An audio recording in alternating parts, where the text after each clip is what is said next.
হতে পারে আপনার পার্টনারকে কোনো ভালো মানুষ গাইড করছে বা তার থেকে সে রাস্তা দেখছে আগে এগোনোর। আপনাদের মধ্যে কারো জীবনে লিগ্যাল ম্যাটার থাকলে, সেখানে ফেঁসে থাকলে সে চিন্তিত রয়েছে, সেখান থেকে সে কিভাবে বার হবে সেটা ভাবছে, বা আপনার পার্টনার ভাবছে সে কিভাবে নিজের ভুল শুধরাতে পারে, সবকিছু কিভাবে সে ব্যালেন্স করবে, জাস্টিস কিভাবে দেবে আপনাকে আর এই রিলেশনশিপটাকে।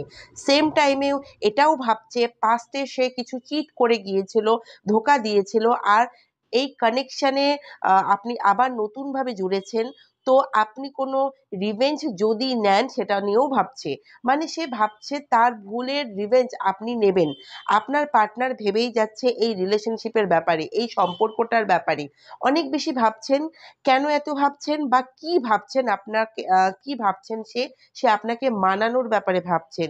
এই ব্যক্তি কন্টিনিউ ভাবছেন কিভাবে সে আপনাকে মানাবে, বা আপনি চুপ হয়ে যাওয়াতে এই ব্যক্তি অনেক বেশি টেনশনে রয়েছে।